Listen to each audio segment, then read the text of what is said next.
Bonjour à tous, nous poursuivons avec la Mishnah Zayin, la 7e Mishnah. La Mishnah nous rapporte encore une anecdote de Rabban Gamliel concernant le moment où l'esclave de Rabban Gamliel qui était appelé Tavi est décédé. Ou chez Met Tavi Avdo, lorsque Tavi, son serviteur, est décédé, Kibel Alaf Tanchumim. Rabban Gamliel a reçu des Tanchumim, c'est-à-dire des consolations pour la perte de son esclave. Et normalement, lorsqu'un homme a un esclave qui décède, il ne reçoit pas de Tanchumim. On lui dira juste que Akadosh Baruch Hu comble ta perte, mais on ne va pas le consoler.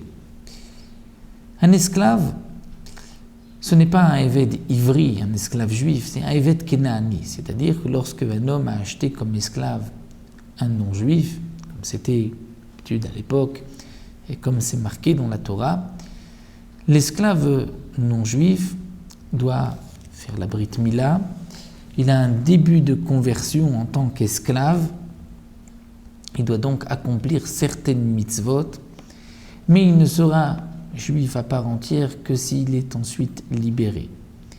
Bien qu'il y ait une interdiction de la Torah de libérer son esclave, on doit le garder esclave à jamais. Malgré tout, si un homme a transgressé, entre guillemets, a libéré son esclave, c'est dans ce cas-là que l'esclave a le statut d'un converti et il est juif à part entière. En tant qu'esclave, il ne doit donc accomplir que certaines mitzvot, il est dispensé des mitzvot, des commandements qui dépendent du temps, mais il a aussi l'interdiction de se marier avec une bat Israël, une fille juive. Lorsqu'un esclave meurt, il y a une halakha, on ne reçoit pas de tanchumim, de consolation. Pourquoi ? Parce qu'on pourrait se tromper et penser que si on reçoit des consolations pour cet esclave, donc il a peut-être le statut d'un juif et on pourrait le considérer, lui, sa descendance, comme étant juif et leur permettre aussi de se marier avec des juifs, bat Israël. C'est pour cela que les Khamim ont dit on ne reçoit pas de consolation pour un esclave qui est décédé. Et malgré tout, Rabban Gamliel, lorsque son esclave est décédé, il a accepté des tanchumim. Amroulo Talmidav, ses élèves lui ont dit L'olimad tanu Rabbeinu, ne nous as-tu pas appris, notre maître, She'en mekablin tanchumim ala avadim, qu'on ne reçoit pas de tanchumim de consolation sur les esclaves?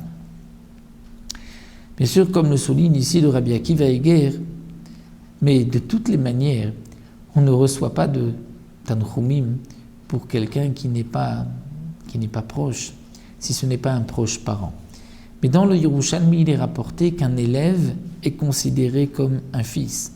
Et donc un esclave qui servait Rabban Gamliel comme cet esclave Tavi était aussi considéré comme son fils. Et donc c'est pour cela qu'il a accepté des tanchumim, c'est-à-dire des consolations, bien sûr, malgré qu'il soit esclave, et c'est le point que Rabban Gamliel va répondre. Amar Laim, il leur a dit En Tavi Avdik Shar Kol Avadim Kasher Haya. Mon esclave Tavi n'était pas comme les autres esclaves, c'était un esclave kasher. C'était un homme pieux, un homme qui avait aussi des connaissances. Comme un Talmid Chacham, il aurait mérité d'avoir une smicha, d'être appelé Rav, mais il était esclave.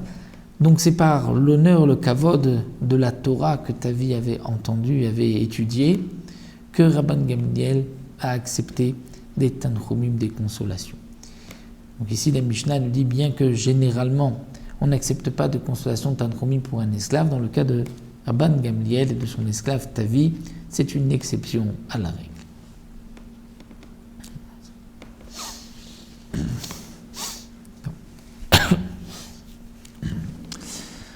Bonjour à tous, nous terminons aujourd'hui le deuxième Pérek avec la 8e Mishnah, Mishnachet, toujours concernant le Khatan, le jeune marié, le jour de son mariage, où nous avons vu qu'il est dispensé du Kriyat Shema parce qu'il accomplit une mitzvah et il a aussi une préoccupation, la préoccupation des Bet Mlim, d'être sûr que sa femme est vierge. C'est pour cela que le Khatan est dispensé du Kriyat Shema. Quel est le din si le khatan, quelle est la loi si le khatan veut malgré tout lire le Kriyat Shema? La Mishnah dit khatan. Im ratza likrot Kriyat Shema laila rishon. S'il veut lire le Kriyat Shema la première nuit, le soir de son mariage, koré, il a le droit de lire. C'est-à-dire que s'il se sent suffisamment concentré pour pouvoir lire le Kriyat Shema, il a le droit. Mais Rabban Shmuel Gamliel dit non. Lo kalorotze litol et Hashem litol. Pas tout celui qui veut prendre le Shem, c'est-à-dire qu'il veut être appelé à avoir ce bon nom, ce Shem Tov d'un homme qui fait attention aux détails des mitzvot, il ne peut pas le kolorotze litol litol. Ce n'est pas donné à chacun. Étant donné que nous savons que d'une manière générale, un homme le jour de son mariage est préoccupé et ne peut pas se concentrer, donc les Chachamim m'ont dit il est dispensé du Kriyat Shema. Si au contraire cet homme-là vient dire je peux me concentrer, c'est une marque d'orgueil, et donc c'est pour cela que Rabban Shmuel dit il n'a pas le droit de lire le Kriyat Shema.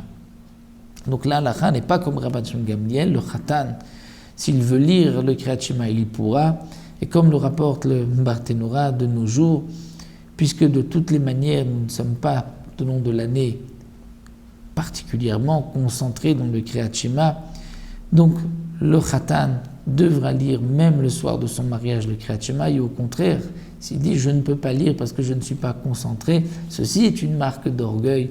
Il vient dire qu'en général, il est plus concentré que les autres. Donc la Mishnah nous dit ici